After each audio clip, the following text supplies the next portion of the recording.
자, 들어가겠습니다. 총론 파트 두 번째 시간이죠. 18페이지 가시면 토지의 특성 할 차례입니다. 들어갈게요. 자, 18페이지 토지의 특성, 자연적 특성 할 차례죠. 그래서 자연적 특성입니다. 자, 그래서 저번 시간에 이제 부동성까지 우리가 배우셨죠. 그래서 이제 개별성하고 이제 개별성으로 한번 들어가 볼게요. 개별성하고 인접성과 굉장히 연결이 됩니다. 개별성과 인접성을 좀 연결시켜서 볼 건데요. 다 부동성에서 파생된 거예요. 개별성은요. 개별성은 다 토지마다 다 틀리다는 얘기죠. 그죠? 그래서 이제 우리가 만약에 강남역 사거리다. 보통 상업 용도로 이용되고 있는데 어때요? 건너편에 있는 토지와 우리가 이 대상 토지가 다를 수가 있어요. 그래서 이제 이 비대체성이라는 얘기는요. 비대체성은 다 틀리다는 얘기죠. 그래서 물리적으로 대체하기가 어렵다는 겁니다. 물리적 대체가 불가능하다. 자, 암만 똑같다 해도 토지를 포크내다 뽑아다 바꿀 수는 없잖아요. 그죠? 그래서 물리적 대체가 안 되는데, 근데 인접성하고 연결시키는데요. 저번에 이제 부동성과 연결시킨 인접성을 잠깐 얘기를 했죠. 자, 인접성은 그러나 자, 용도면의 대체는 가능해요. 용도는 비슷하겠죠. 그래서 용도면의 대체는 가능하다. 우리가 저번에 이제 우리가 토지는 이 원가 방식을 사용할 수 없다 그랬죠. 그죠? 그래서 만들어낼 수가 없으니까 원가 구할 수 없고요. 토지는 가까가 되지 않으니까 원가 방식을 사용할 수 없죠. 그럼 토지는 비교 방식으로 가야 되는데, 자, 대상 토지와 건너편에 있는 사례 토지가 있다. 그러면 건너편에 있는 것보다 옆 토지 사례가 더 신뢰성이 있죠. 그럼 우리가 인접성 때문에 용도면의 대체를 가능하게 해요. 토지를 이제 비교 방식을 성립시키는 이유가 된다는 거 이렇게 연결시키시면 돼요. 자, 그러면 토지가 하나하나 다 틀리다는 얘기죠. 그래서 우리가 만약에 칠판주계가 동일하다. 그럼 똑같다면은 일물일가의 법칙이 성립이 됩니다. 일반 우리가 재화는. 그래서 동일 시점에 동일한 가격의 동일 제품의 가격이 형성이 되는 거죠. 근데 우리는 다 틀리기 때문에 일물일가의 법칙이 안 되죠. 일물일가의 법칙이 배제된다. 그럼 하나씩 개별화, 토지마다 개별화시키고 또 구체화시키고 독점화라는 게 한번 시험에 나왔어요. 자, 독점화 시킨다는 것은 같은 게 없다는 얘기죠. 그래서 그 위치는 하나밖에 없다는 겁니다. 그래서 개별 독점 공급자를 만들게 하는데 독점화라는 게 굉장히 중요해요. 독점화. 그 다음에 이제 그래서 개별 분석이라는 거죠. 개별 분석을 하게 된다. 그래서 우리가 개별화, 개별 분석 나오면 무조건 개별성 찍으셔야 됩니다. 글씨를 보시고. 그 다음에 이제 조금은 좀 어려운 게 우리가 이제 나중에 이제 뭐 비표주나 비조직 이런 것들은 제가 시장 파트 가서 해드릴게요. 그래서 이렇게 그 내용들만 보시면 되고, 그 다음에 이제 어떻습니까? 책에 보시면은 뭐 그 정도만, 그래서 이제 그 정도만 제가 표현을 했습니다. 책을 볼게요. 자, 일단은 개별성은 이지성, 비대체성이라는 얘기죠. 그래서 일물일가의 법칙이 종을 배제시킨다. 그다음에 개별화, 구체화되고 독점화시킨다.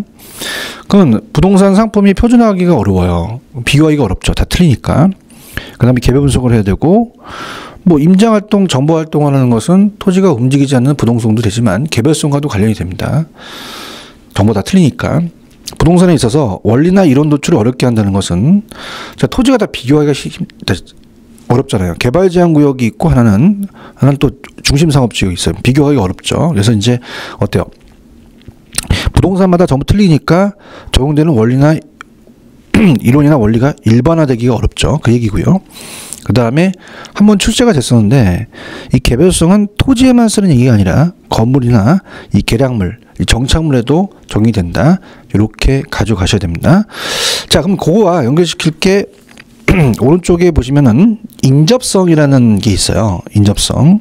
그래서 이 개별성과 인접성은 연결이 됩니다. 그래서 같이 갖겠는데요. 자, 인접성은 뭐 그 부동성과 함께 적용해서 저번 시간에 이제 이 외부 효과와 지역 분석을 일으킨다는 얘기를 했었어요.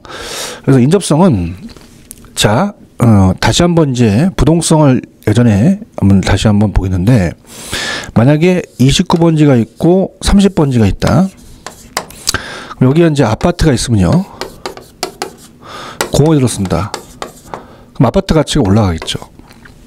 근데 이제 자동차 같은 경우는 모닝이라는 소형 자동차가 있는데 외제차, 벤츠가 대형차가 있다고 해서 값어치가 올라가진 않습니다. 그러니까 얘는 인접성이라는 얘기를 쓸 수 없어요. 움직이니까. 근데 인접성이라는 얘기를 쓸 수 있기 때문에, 자, 요거는 제가 책에는 요약집은 없어도 이제 맨날 강조하는 거니까 외부 효과가 발생합니다. 부동성과 더불어 들어가야 돼요. 부동성과 더불어. 그래서 공원이 들어서면 값어치가 올라가니까 긍정적이니까 플러스 정의 효과가 되고요. 만약 쓰레기 밀 입장에 들어서면 부정적, 부의 효과가 되겠죠. 마이너스. 외부 효과가 발생된다는 것도 하나의 부동성과 인접성 때문에 그래요. 자, 모닝은 움직이기 때문에 지역에 영향을 안 받죠. 근데 아파트는 이제 공원이 그 지역이 어느 거에 따라서 달라지기 때문에 지역 분석을 해야 됩니다. 지역 분석과 외부 효과는 우리가 부동성도 들어가고 인접성이라는 것도 들어가요. 이렇게 보고요. 그 다음에 두 번째는 만약에 아파트가 있는데 인근 30번지에 토지가 우리가 쓰레기 밀입장이 있어야지 꼭 걸린 상가가 있어야 돼요. 그럼 인접지와의 협동적 이용이 필요하겠죠. 협동적 이용이 필요하다 되고요. 그 다음 어떻습니까? 만약에 얘도 모르는 사이에 얘가 침범할 수 있으니까 경계 문제가 야기되겠죠. 그래서 경계 문제도 생기겠다. 이런 게 다 인접성 때문에 그래요. 야기하고요. 그 다음에 이제 세 번째가 개발이익 사회적 환수 논리인데, 개발이익 사회적 환수의 논리죠. 환수 논리의 근거가 된다. 자, 이건 뭐냐면, 자, 정부가 29번째 땅에 개발을 해요. 정부가. 그러면 당연히 주위에 있는 땅값이 갑돌이 땅값이 올라가죠. 그럼 갑돌이가 노력해서 그런 게 아니라 정부가 개발해서 그렇습니다. 이 개발이 이게 사유화될 수 있거든요. 그럼 반드시 인접돼 있기 때문에 환수를 해야겠죠. 이런 거. 그 다음에 용도면의 대체를 가능해서 비교 방식 성립하게 하죠. 그래서 우리가 이제 여기서 이제 보실 게 물리적 대체는 어렵지만 용도면의 대체는 가능하다. 이렇게 정리를 해주시면 되고요. 그 다음에 이제 좌측에 밑에 보시면은 부중성과 영속성을 묶어보세요. 부중성과 영속성이 또 묶어서 이제 시험 문제가 잘 나옵니다. 그러니까 부중성, 영속성 증가시킬 수가 없다. 그 다음에 하나는 이제 우리가 하나는 증가시킬 수가 없다는 거고 하나는 소멸되지 않는다는 거죠. 반대적인 개념이죠. 그래서 부중성은 증가시킬 수 없다. 그러니까 부중성과 영속성을 좀 같이 한번 연결시켜서 볼게요. 부중성입니다. 자, 부중성이라는 자체는 증가시킬 수 없다. 토지가 생산할 수 없죠. 비생산성입니다. 만들어낼 수가 없다는 얘기예요. 그러면 우리가 물리적인 이 토지의 지구의 땅은 절대적으로 늘어날 수가 없다는 얘기죠. 그래서 물리적 공급이 안 됩니다. 불가능하다. 그럼 물리적 공급이 불가능하다는 것은, 자, 생산비 법칙이 적용되지 않죠. 생산비를 투입해서 만들어낼 수가 없어요. 생산비 법칙이 적용되지 않아서 원가 방식을 사용할 수가 없습니다. 원가 방식을 사용할 수 없더라. 그러면 땅이 이제 한정된 상태에서 어때요? 우리가 땅이 한정된 상태에서 이 땅이 공급이 유한하다 보니까 어떻게 됩니까? 자체적으로 땅이 제한돼 있으니까 이 부동산 시장은 공급자 경쟁이 아니라 수요자 경쟁 시장이 생겨요. 그러면 수요자 경쟁 시장이 생기니까 희소성이 더 강해질 거고요. 집가는 상승할 수밖에 없죠. 집가구라는 이 토지에 문제가 생깁니다. 토지가 합리적수를 넘은 거죠. 그럼 가격이 올라가다 보니까 집약적으로 이용을 하겠죠. 그래서 집약적 이용이다. 집약화된다고 해야 돼. 조방화가 아니라. 이렇게 정리하시면 돼요. 그다음에 이제 땅이 제한돼 있다 보니까 사회성과 공공성이 강조돼서 우리가 정부는 개인한테 이 토지 공개념이라는 걸 등장시키죠. 토지는 공적 개념이라는 것을 제한할 수 있다. 자, 이렇게 됩니다. 자, 나머지 부분은 이제 조금 부연 설명으로 가도록 할게요. 자, 들어갑니다. 부종성. 자, 비생산성, 면적의 유한성이라고 되어 있죠. 생산비 법칙이 적용되지 않고, 자, 공급이 가격 상승의 완전 비탈적이라고 되어 있죠. 자, 나중에 수용급에서 배우겠지만 물리적 공급이 물리적 공급이 불가능하다는 건 공급이 안 된다는 얘기예요. 그러면 가격과 양이 있으면 암만 가격을 늘리더라도 양을 못 늘린다는 얘기죠. 공곡선이 완전 수직이라는 얘기죠. 그래서 완전 수직이게 만듭니다. 그러면서 어떻게 돼요? 완전 비탄력적이라고 배우셨죠? 전혀 반응을 못하죠. 그래서 비읍을 하나 적어놓으라 했죠. 그러면 수요가 증가하더라도 물리적 공급은 불가능하니까 수요자 경쟁을 유발시키겠죠. 그래서 어떻습니까? 가격이 수요가 증가하더라도 공급을 못 늘리니까 이 균형 가격이 형성이 어렵다고 이제 기본소에 나와 있죠. 이렇게 한번 정리하시면 됩니다. 그다음에 이제 우리가 밑에 가시면 이제 지가 상승이 근본적인 원인이 되겠고요. 그다음에 이 토지 이용을 조방화가 아니라 집약합니다. 조방화라는 것은 승수를 낮추는 거죠. 조방화가 아니라 집약하다 이렇게 보셔야 되고요. 그 다음에 토지 공개념을 도입시킵니다. 자, 우리가 여기 가지고 계시는 이 볼펜은 남아도는 제하기 때문에 정부가 두 자료만 써 이렇게 할 수 없죠. 개인한테 공익 개념을 강조할 수 없어요.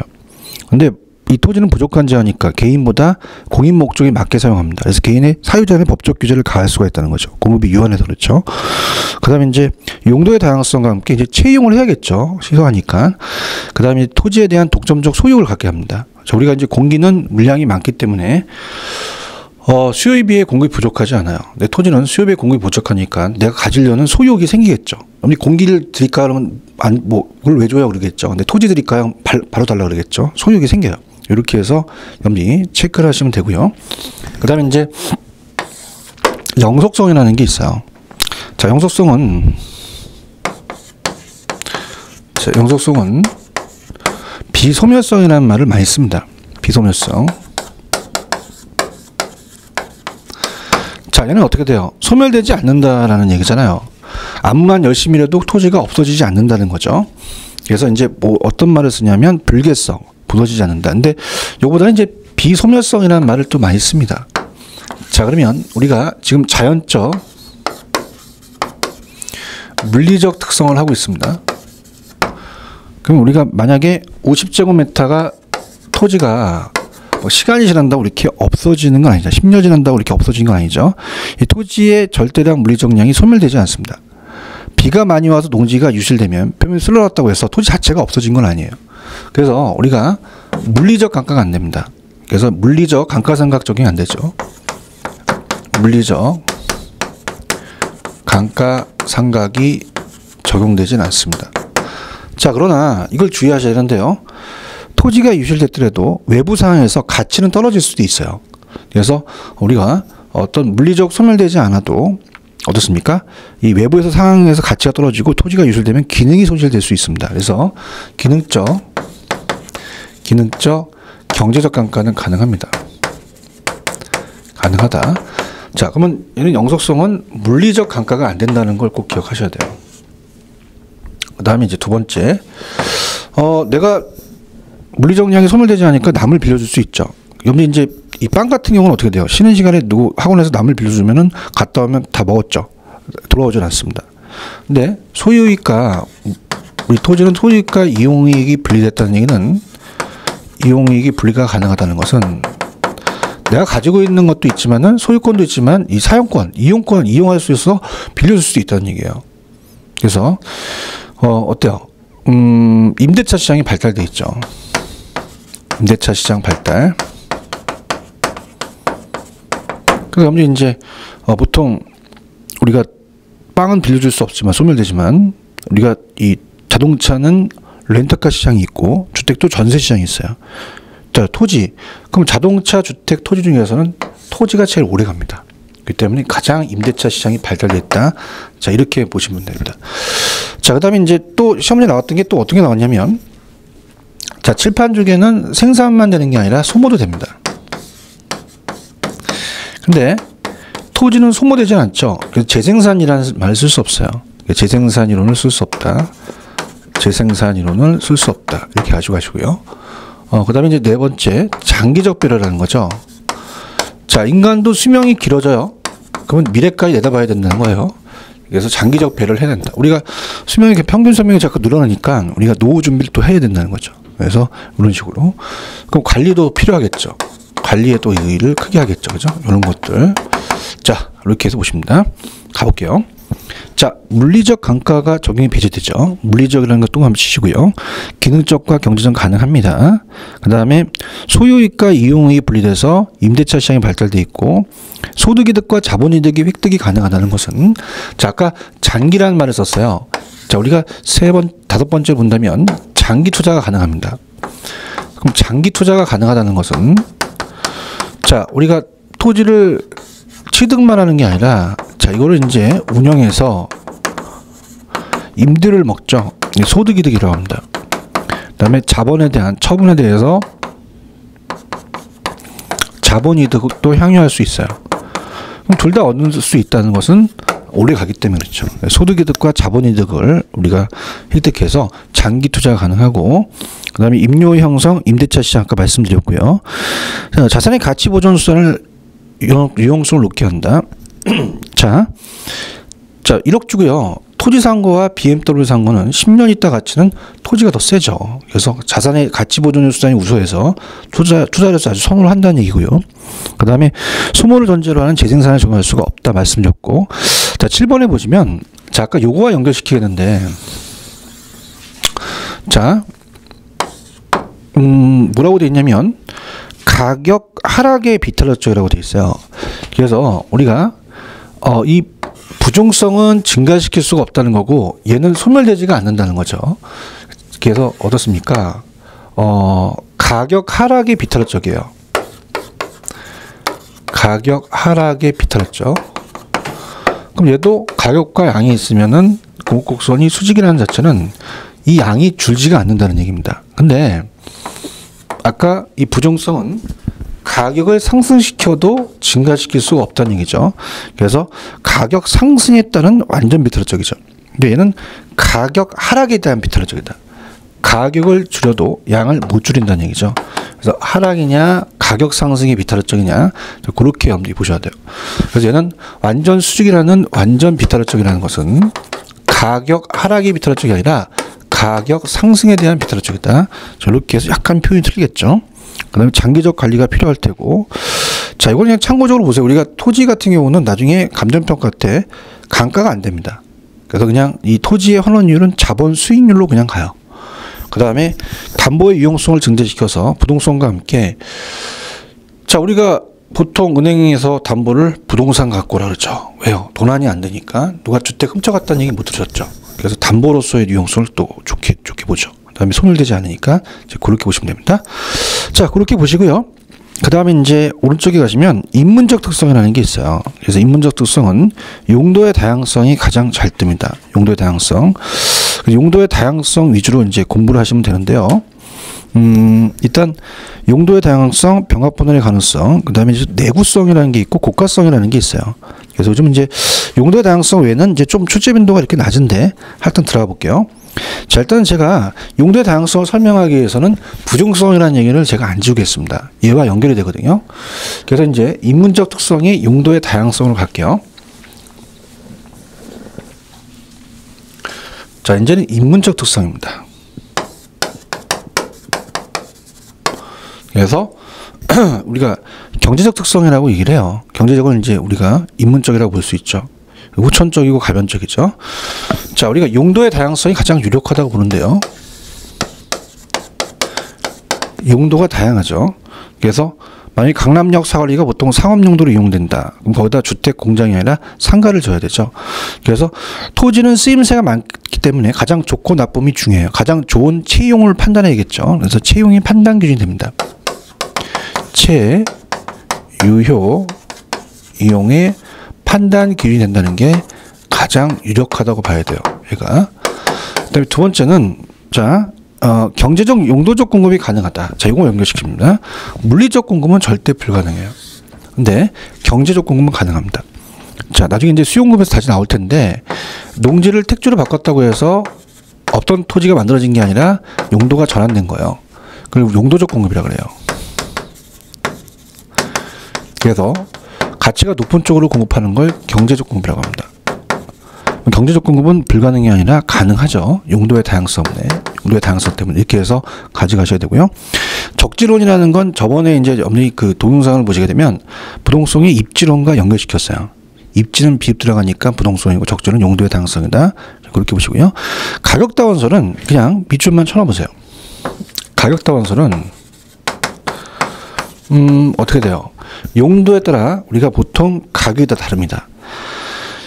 그래서 용도에 따라 다 가격이 틀린데 원래는 이제 가치의 다원설이 맞아요. 그래서 이제 우리가 가격은 하나나 가치는 무수히 많죠. 그래서 가치와 가격이 또 나올 때 나중에 또 감정평가 때 말씀을 드리겠습니다. 그래서 이제 용도의 다양성이 채용을 판단 기준이 한다는 게 가장 유력하다고 볼 수 있고요. 병합 분할의 가능성은 잘 추재가 되지는 않습니다. 그냥 병합 분할의 가능성도 토지가 합필한다, 분필한다는 얘기 들으셨잖아요. 병합 분할의 가능성은 토지가 알아서 지가 막 붙어 떨어졌다는 게 아니라 인간이 한 거죠. 그래서 병합 분할의 가능성도 인문적 특성, 인위적으로 이제 되는 거죠. 그래서 용도의 다양성을 지원한다는 게 있어요. 용도의 다양성을 지원해서 그냥 들어보세요. 채이용을 한다는 얘기죠. 그래서 이제 어떻습니까?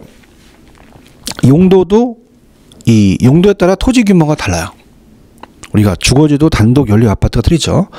그래서 잘 합치면 토지 가치가 올라갈 수도 있고 잘못 합치면 토지 가치가 낮아질 수도 있어요. 용도의 다양성을 지원하죠. 그 다음에 이제 규모의 경제의 프로테이지 현상은 자 규모의 경제를 발생해서 프로테이지 현상이라는 게 있어요. 그래서 프로테이지 현상. 자 규모 경제는 규모를 크게 한다는 얘기입니다. 자, 예를 들어서 지금 9개 토지가 있다. 서로 다른 토지가 있다. 그러면요. 1, 2, 3, 4, 5, 6, 7, 8, 9. 자, 이걸 합쳐서 대형 건물을 지게 되면 값어치가 올라간대요. 뭐 규모를 크게 해야 되죠. 그래서 이걸 합친 걸 또 프로테이지 현상이다 한다. 합필하는 걸. 그래서 그렇게 가져가시면 되고요. 자, 특정 가격 개념에 이제 제시가 하는데 이걸 좀 한정 가격이라고 하는데 우리가 그 토지를 합치면 이제 값어치가 올라가기 때문에 한정 가격, 특정 가격 그냥 참고 좀 하세요. 추적 잘 안 됩니다. 그 다음에 세피로 한다는 것은 나눈다는 건 이해 가시겠고요. 병합 분할은 꼭 행정규제가 수반되죠. 그래서 요거 한번 나온 적 있었어요. 행정규제가 수반되면서 인위적이다. 뭐 3번의 특정 가격은 그냥 이렇게 보세요. 특정 가격이라는 자체는 한정 가격이라는 거거든요. 그래서 우리가 이제 기본서에 A 토지가 있고 B 토지가 있다. 그럼 갑돌이가 1억이고 을돌이가 1억이다. 그럼 합치면은 뭐 3억이 되겠죠. 이게 이제 한정가격이라는데 이게 일본 기준이에요. 그래서 그러니까 한정가격이라는 게 없어요. 그래서 이제 이걸 특정가격이라고 얘기를 합니다. 그래서 얘 토지로 한정이 됐다 이렇게 됩니다. 그래서 그런 얘기예요. 그렇게만 가볍게 보시고요. 그다음에 이제 고가성은 자 우리 부동산은 비싸다는 얘기죠. 그래서 구매 자금을 축적하는데 시간이 오래 걸리고 그러면 어떻게 돼요? 이 저소득층들이 이 무주택 서민들이 시장의 진입을 어렵게 합니다. 수요자들이 제한돼 있고 이 요소가 불안전하게 만들죠. 고가니까 이제 금융제도가 발달돼서 돈 빌리기가 쉬워야죠. 그다음에 내구성이라는 자체는 오래 간다는 얘기예요. 효용이 장기적으로 이제 걸쳐서 지속되는 겁니다. 그래서 보통 이제 영속성과 내구성이 좀 비슷한데요. 내구성은 이제 조금 이제 토지보다는 이제 주택 위주로 좀 생각을 한번 해보셔야 돼요. 그래서 1번 부동산의 가치는 장래액의 현재 가치로 정의한다는 것은 오래 가기 때문에 장래액의 현재 가치 되는 거고요. 그다음 3번 오래 가니까 이제 어떻게 돼요? 유지 관리가 또 중요하겠고 4번 자, 이 내구성이 있다는 자체는 오래 가니까 신규 건설 시장과 또 재고 시장도 구분할 수 있습니다. 이렇게 보시면 되고요. 그다음에 6번에 가시면 부동산 금융을 단기 분할 상환이 아니라 장기 분할 상환하게 만들죠. 그래서 우리가 보금자리론 같은 경우는 어떻게 돼요? 장기로 가는 거죠. 이건 주택이라고 하면 생각해요. 내구성은. 보충이니까 이거는 이제 토지의 특성이 아니에요. 우리가 토지도 영속성을 이제 내구성으로 보긴 하는데 보통 이제 주택이라고 생각하시면 주택은 이제 부동산 금융 같은 경우는 장기 대출을 해줘요. 그래서 장기 분할 상환을 할 수 있다는 것은 오래가는 내구성이 있기 때문에 효용의 장기적으로 지속적으로 걸쳐서 지속된다. 이렇게 가져가시면 됩니다. 그래서 우리가 이제 한번 문제를 기출문제가 있나 한번 볼게요. 기출문제는 제가 안 해놨네요. 이건 이제 나중에 기출문제 때 말씀을 좀 드리겠고요. 그렇게 해서 보십니다. 자, 넘겨봅니다. 넘기면 20페이지로 가시면 우리가 부동산의 그 본질, 속성, 존재 가치라는 게 나옵니다. 그래서 이제 쫙 엄밀히 말씀을 드리면 부동산의 특성이 가장 유력해요. 그래서 여기 들어가기 전에 한번 우리가 저번 시간에 이제 배웠던 내용들을 다시 한번 정리해 볼게요. 우리가 이제 갑자기 이제 속성으로 들어가면 이제 어떤 게 나열되어 있는지 모르잖아요. 그래서 우리가 이제 부동산 총론입니다. 부동산 총론 파트는 나온다면은 한 2문제에서 3문제까지 한 4문제까지 한번 볼게요. 많게는 3문제에서 4문제까지 나올 수도 있어요. 그죠? 근데 한 3문제가 딱 적당하다고 봐야 돼요. 그래서 저번 시간에 본 게, 자, 부동산이냐 부 이렇게 하겠습니다. 부동산의 정의 보셨죠? 부동산의 정의가 우리 부동산은 단순수수과학이 아니라 종합운용과학이다. 그래서 3문제 정도 배정이 되고요. 두 번째는, 자, 종합이다 보니까 복합개념이라는 게 있어요. 부동산의 개념이 법경기라는 게 있었습니다. 꼭 보셔야 되고요. 그 다음에 세 번째는 이 부동산의 분류가 나옵니다. 부동산의 분류. 그래서 우리 주택의 분류는 작년에 또 나왔기 때문에 올해는 토지의 용어를 위주로 가져가세요. 토지 용어. 그래서 우리가 어떻습니까? 필지가 있으면 획지가 있다. 나지가 있으면 건부지, 후보지가 있으면 이행지, 법지가 있으면 빈지가 있다. 이렇게 관례적인 개념. 그 다음에 저번 시간에 이어서 지금 본 게 굉장히 중요합니다. 부동산 특성이 문제가 한 문제에서 한 2문제에 배정이 돼요. 그죠? 그래서 여기 위주로 여러분들이 공부를 하셔야 됩니다. 좀 천천히 나갔었고요. 그 다음에 5번째는 이제 부동산의 속성. 부동산이 갖고 있는 존재 가치인데요.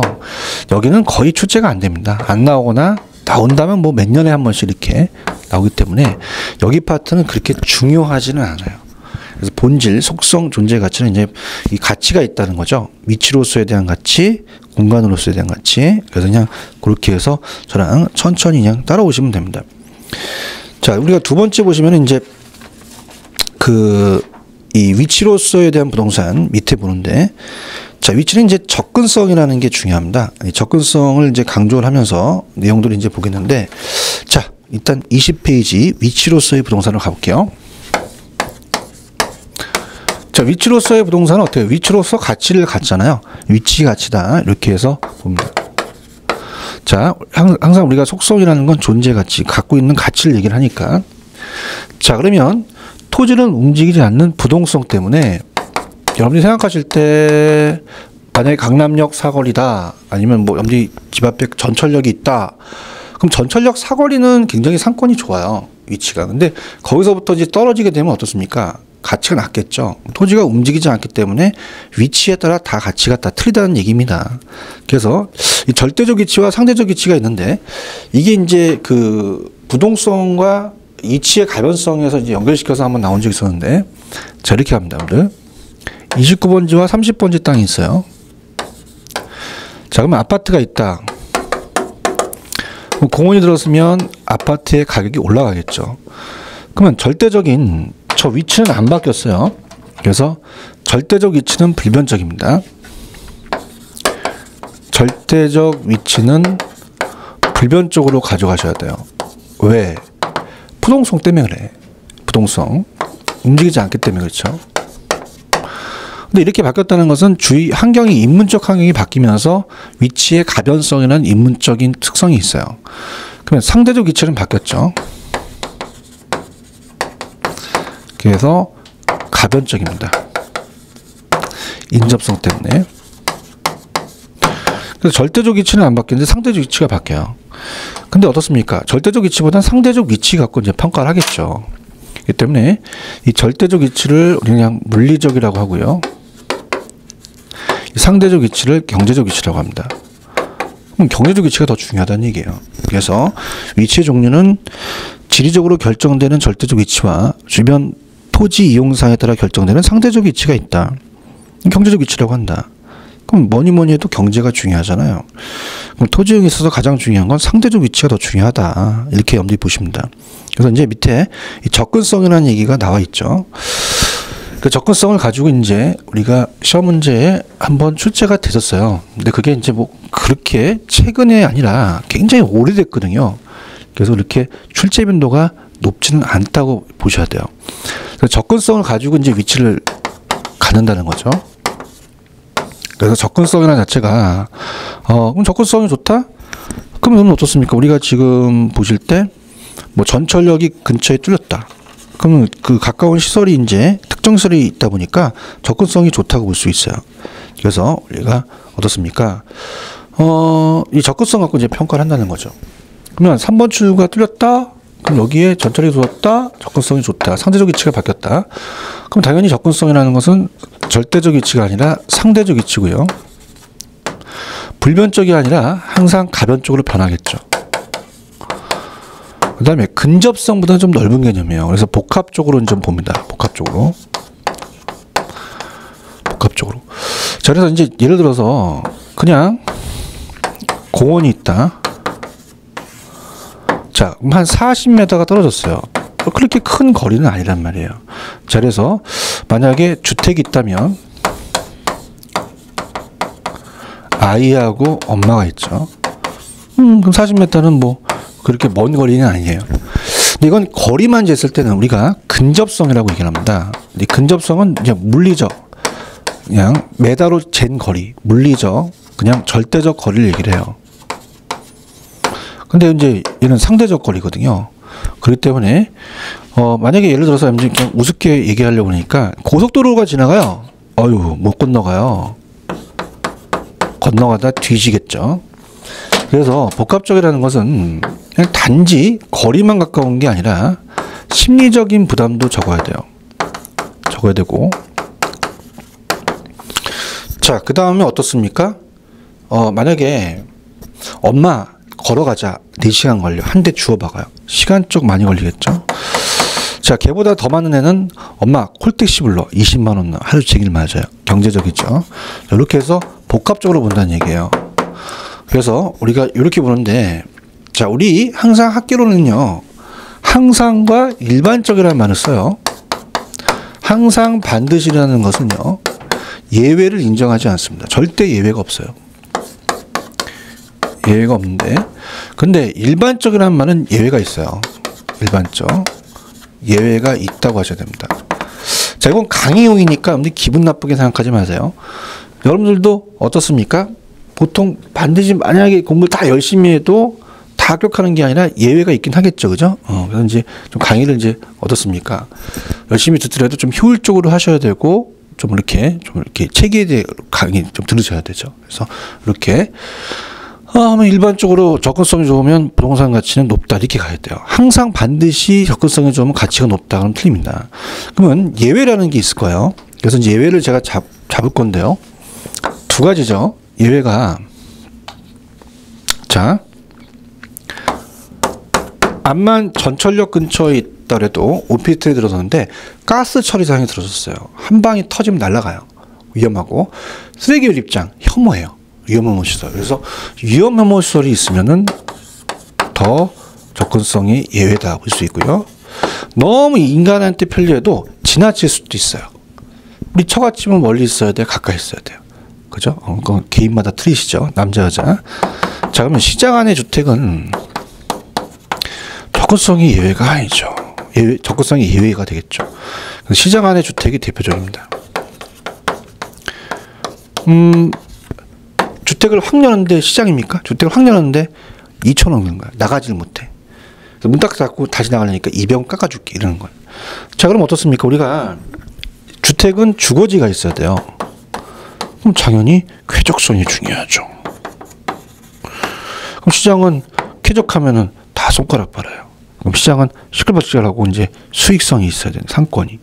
그럼 시장이라는 것은 우리가 상업지에 있어야 되며 수익성이 중요한 거죠. 그럼 평가사가 가치를 평가할 때는 상대적 위치의 접근성을 보는데 용도가 맞아야 됩니다. 그래서 항상 용도에 맞는 접근성이라는 게 중요해요. 그러면 용도를 먼저 결정해야 된다는 얘기예요. 그죠? 그래서 이제 그 평가사가 이제 나중에 감정평가에서 가치의, 부동산 가치의 발생 요인에 부동산의 유용성이라는 게 있습니다. 그러면 이 주거용은 쾌적성, 상업용은 수익성이 있어야 수요가 늘어난다는 얘기예요. 그렇게 여러분들이 보시면 되고, 그 다음에 이제 한번 내용을 이제 보도록 할게요. 자, 위치로서의 부동산은 부동성이다. 맞고요. 자, 위치의 종류는 절대적 위치는 우리가 안 바뀌어요. 근데 주변의 토지 이용 사항에 따라서 결정된 상대적 위치는 바뀝니다. 상대적 위치가 더 중요하다. 이렇게 보시면 되고요. 자, 접근성이라는 자체는 어떤 목적물에 도달되는 시간적, 경제적, 거리적 부담이 적습니다. 그래서 이는 상대적 위치의 개념이다. 이렇게 보고, 절대적 위치의 개념인 근접성과는 좀 구별이 되겠죠. 그래서 보시면 되고, 접근성이 좋을수록 일반적이라는 표현을 씁니다. 반드시 아니에요. 일반적이 반드시 들어가야 돼. 예외가 있단 말이에요. 그래서 부동산 입지 조건은 양호하고 그 가치는 크게 된다. 그러나 대상 물건이 너무 인간 생활에 위해서 필요한 경우는 시장 안의 주택을 말씀드렸잖아요. 그럼 접근성이 너무 지나치거나 접근의 대상물이 혐오 대상이 되거나 오히려 강가될 수도 있다. 주택이 너무 도로와 시장에 인접해 있는 경우와 혐오시설 근처의 부동산, 그래서 위험 혐오시설이라든지 아니면 시장 안의 주택. 일반적으로 거리가 가까우면 접근성이 좋다고 할 수 있으나 반드시 접근의 판단이 거리와 비례함수와 관계는 아닙니다. 오히려 거리가 가까워도 접근성이 나쁜 경우가 있어요. 근거리지만 일방통행 관계로 좀 우회할 수도 있고, 아까 고속도로가 진행할 수도 있고, 가로 횡단 문제로 또 실거리보다 우회할 수도 있죠. 가장 중요한 게 4번 용도에다 동그라미 지점을 합니다. 용도에 따라 접근성이 중요시합니다. 그래서 예를 들어서 같은 상점이라도 소매 상점은 전문품보다는 더욱 우리가 접근성이 중요시된다. 자, 물론 뭐 예전에 뭐 제가 뭐 어떻습니까? 접근성이 중시되지 않는 것은 뭐 강한 흡입력이나 독점이 있는 부동산, 관광자원, 사람이 찾는 민도가 낮은 요양원 같은 걸 예를 들었어요. 근데 실질적으로 이건 요약집에서 가장 유력한 건, 자, 용도에 따라 접근성이 중요시된다는 거 중요하고요. 그 다음에 이제 나중에 입지 파트에서 편의품, 판매품, 전문품이라는 게 나와요. 자, 그러면 소매상점이라는 게 있어요. 자, 소매상점은 우리가 편의품점을 얘기합니다. 생활 필수품이죠. 편의점을 생각하시면 돼요. 그럼 소매상점, 편의품점은 고객의 접근성이 굉장히 중요하죠. 상품의 특성이 강하지 않으니까. 그래서 우리가 껌 하나 판다고 해서 편의점이 이익이 도는 게 아니잖아요. 접근성이 중요합니다. 그래서 우리가 소매상점이 전문품보다 편의품이, 전문품점은 어떻게 돼요? 전문품점은 우리가 이 도심에 보통 있는데 떨어져서 가요. 도심까지. 그래서 이제 이 전문품은 물건의 이제 특정에 대한 계층에 따라서 판매하는 곳이니까 그렇게 접근성이 중요되지는 않습니다. 그렇기 때문에 이 소매상점, 편의품점이 전문품점보다 더 중요시 된다는 게 출제될 가능성이 높습니다. 꼭 체크하세요. 자, 그래서 위치로서에 대한 부동산 정리합니다. 물론 뭐 부동성 때문에 그렇죠. 절대적 위치보다는 상대적 위치가 더 중요하다는 거 보시고, 그걸 따지는 게 접근성입니다. 그래서 우리가 접근성은 절대적이 아니라 상대적, 불변적이 아니라 가변적, 복합적인 근접성보다는 좀 넓은 개념으로 봐야 돼요. 그래서 반드시 항상 접근성이 좋으면 가치가 높은 게 아니라 우리가 일반적으로 예외가 있다. 위험 혐오시설이라든지 시장 안의 주택. 그럼 주택은 주거지 쾌적성, 시장은 상업지 수익성이니까 용도에 따라 접근성이 중요하실 것이다. 그러면서 우리가 소매상점이 전문품보다는 저 접근성이 중요하다는 게 입지 파트에서 나옵니다. 자, 꼭 체크를 하시고요. 그 다음에 이제 만약에 속성이 여러 가지 있지만 위치 다음에는 이제 좀 찍어주세요 라고 하면 저는 공간을 찍습니다. 공간이 중요해요. 이제 공간으로서에 대한 가치가 있는 거죠. 그래서 우리가 공간이라는 건 3차원 공간이 있어요. 3차원 공간. 그래서 우리가 영속성과도 관련이 됩니다. 자, 그래서 지금 부동산의 특성하고 연결이 됐잖아요. 그래서 이제 이 공간은 3차원 공간이에요. 그래서 영속성과 관련이 된다라는 겁니다. 자, 우리 토지가 소멸되지 않아요? 만약에 소멸된다면 공간이 안 생기겠죠. 그래서 이 공간이라는 자체가 영속성과 관련된다는 것도 여러분들 체크를 좀 해주셔야 됩니다. 자, 그래서 우리가 20페이지 가시면 공간으로서의 부동산 가볼게요. 자, 제목을 저도 이걸 이제 공간으로서의 부동산, 공간 가치 이렇게 갈게요. 영속성 때문에 그래요. 영속성. 3차원 공간이라고 우리가 배우셨죠. 그럼 크게 지구 중심을 이렇게 자릅니다. 자르게 되면 공간이라는 게 생기겠죠. 자, 지구 중심을 자르겠죠. 자, 그래서 3차원 공간이라고 말씀드렸잖아요. 그래서 수평, 공중, 지하 이렇게 됩니다. 그래서 요 표면은 이제 우리가 수평 공간이라고 하고요. 위에를 공중 공간이라고 합니다. 그다음 위에를 밑에를 지하 공간 또는 이가 어떻습니까? 지중 공간이라고도 하죠. 지하 공간 또는 지중 공간이라고 합니다. 그래서 우리가 세 가지니까 3차원 공간이고요. 요즘은 이 3차원 공간을 다 입체 공간이라고 말을 해요. 입체 공간. 그래서 가볼게요. 밑에 영속성과 관련된다. 수평, 공중, 지하를 3차원 입체 공간으로 말한다. 그래서 부동산 가격도 3차원 공간이 갖는 개개의 공간 가치의 총화라고 볼 수 있어요. 자, 그러면 입체 공간은 이제 법 경기에 대한 복합 개념으로 봐야 된다는 건데요. 자, 요게 이제 복합 개념이라는 자체가 이제 시험에 나오는데, 자, 나중에 이제 그 부동산에 대한 공간을 소유권을 공간적 범위로 나눌 수 있어요. 그래서 수평 공간을 이용할 수 있는 권리가 지표권입니다. 지표권. 공중 공간을 이용할 수 있는 권리는 얘네들은 다 앞자가 따라가요. 공중, 그다음에 지하. 당연히 얘는 앞자 따서 공중권이라고 하겠죠. 얘는 지하권이라고 하겠죠. 그러면은 다 글자대로 가는데 수평 공간만 틀리죠. 수평권 하면 안 돼요. 이건 지표권이라는 거 좀 기억하시기 바랍니다. 그래서 지하권, 지표권, 공중권, 공간, 소유권을 공간적으로 소유권 나누기 때문에 자, 이건 법률적인 측면의 접근이라고 봐야 돼요. 근데 자, 그냥 단순하게 공간만 봤어요. 눈에 보이는 공간만 봤다. 요거는 기술적인 측면이죠. 기술적인 측면이다. 자, 공간도 가치가 있어요. 우리가 보통 미국에서는 공중공간의 가치를 크게 보는데요. 자, 수평이 있습니다. 수평이 이제 자, 100% 가치가 있다. 자, 그러면 우리가 이렇게 공중공간이 있죠. 그래서 공중권이라는 자체가 우리가 보통 이 터치할 수 없는, 개인이 터치할 수 없는 게 공적 공중권이 되고요. 개인이 터치할 수 있는 게 사적 공중권이 됩니다. 그래서 사적 공중권은 이제 미국에서는 이렇게 분할이 가능해요. 분할이 횡적 종축으로 가능하면 하나하나가 공중액지가 되고 지역권의 대상이 될 수 있고 임대차의 대상이 될 수 있습니다. 그럼 보통 이제 미국에서는 이 공주권의 가치를 토지의 70에서 80%의 가치로 놉니다. 그럼 가치다 보니까 가치는 가격이잖아요. 가치는 하나의 경제적으로 우리가 인정을 한다는 얘기죠. 법 경기로 본다. 그렇게 가져가셔야 되고요. 그 다음에 이제 오른쪽에 이제 부동산 소유권의 공간적 범위 돼 있죠. 그래서 이 지표, 지하, 공중입니다. 자, 근데 이제 그것이 토지 소유권이 공간적 범위는 무한적으로 확대되는 게 아니에요. 우리가 민법 제212조의 밑에 민법에 의하면 토지 소유권의 범위는 정당한 이익이 있는 범위 내에서만 토지 상하에 미칩니다. 이 정당한 이익이 바로 이 사적을 얘기를 해요.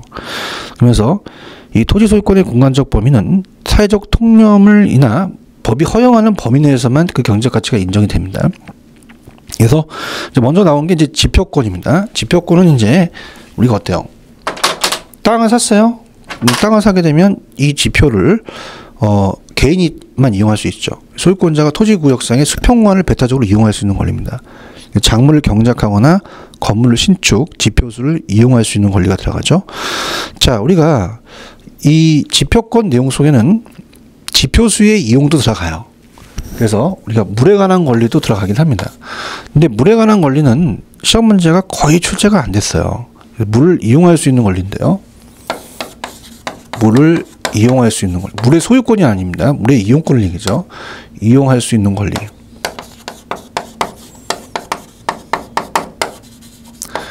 그래서 우리가 용수권이라고 얘기를 하죠. 용수권. 이용한다. 물을 물숫자 이용한다. 용수권.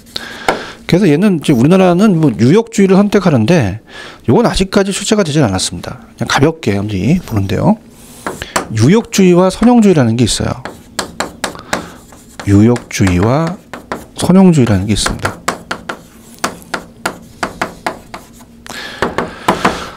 자, 그래서 유역주의는 하천에 있는 토지를, 인접지를 하천 주변, 우리 상류에서 하류로 흐르게 되면, 하천에 인접한 토지를 유역지라고 해요. 유역지 소유권자가 있죠. 그래서 자, 이거는 수변 지역입니다. 물이 풍부해요. 그럼 한쪽이 먹으면 안 돼요. 이거는 갑돌이, 을돌이가 골고루 나눠 먹어야 됩니다. 골고루. 여기서 키포인트는 골고루가 키포인트예요. 골고루. 그런데 어떻습니까? 선형주의는 이 선자가 선착순할 때 선자, 먼저 선자예요. 자, 건조지역은 어떻게 돼요? 건조지역은 사막입니다. 그러면 만약에 갑돌이와 을돌이, 병돌이, 정돌이가 있다면 만약에 물을 골고루 나눠주면요, 이건 거의 다 이 전체적인 차원에서 거의 다 망해요. 농사를 다 못 져요. 그럼 수확이 하나도 안 되니까 쌀이 재배할 수가 없고 밥을 못 먹어요. 그러면 벼농사를 한다, 쌀농사를 한다. 그럼 어떻습니까?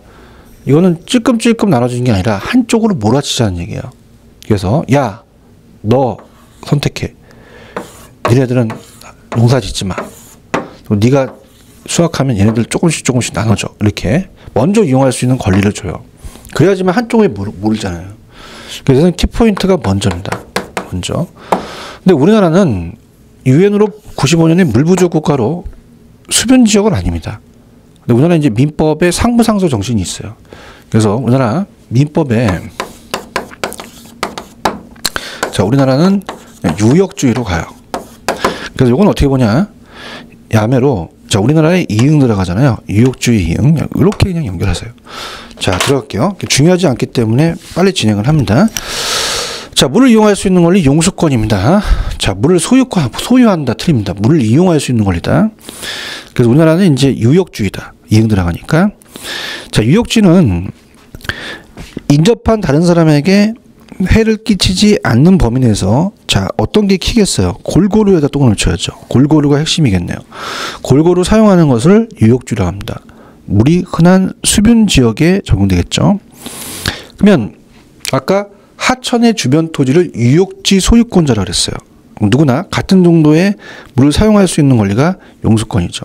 골고루 나눠 먹으니까. 그럼 비유역지의 소유권자는, 자, 그러니까 무슨 말이냐? 비유역지는 여기에 있어, 여기. 뭐 이쪽에 있어, 이쪽에 있어, 이쪽에. 그럼 정토리가 이쪽에 있다는 것은 유역지가 아니잖아요. 그럼 요거는 비유역지란 말이야. 그럼 비유역지 소유권자까지 동등한 용수권을 갖는 건 아니죠. 그죠? 그래서 비유역지는 얘가 사용하고 남은 물에 대해서 이제 권리가 갖는 거죠. 그래서, 비유역지 소유권자는 유역지 소유권자가 합리적으로 사용한 남은 물에 대해서만 일반 시민이 통상적으로 가질 수 있는 정도의 용수권입니다.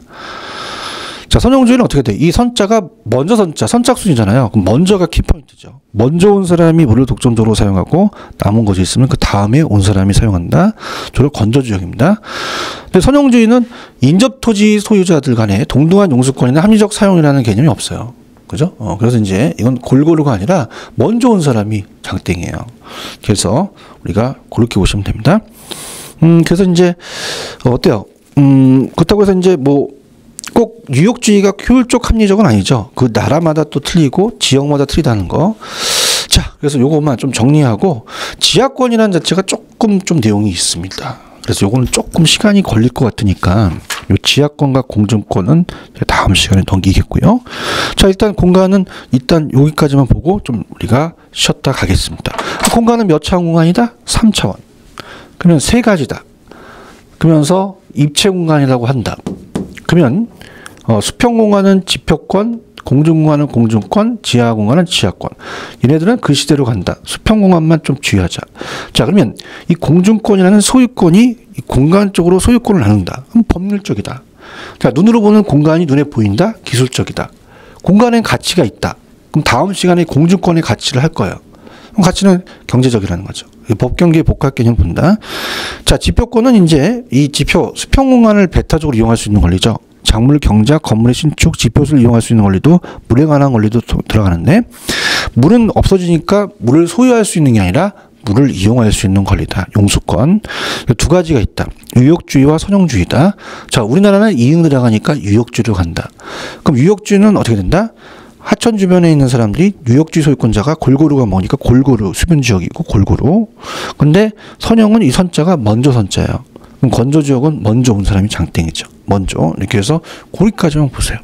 그 다음에 이제 지하권과 공중권은, 요거는 이제 연결시키게 되면 조금 시간이 걸릴 것 같고요. 여기까지 좀 정리를 할게요.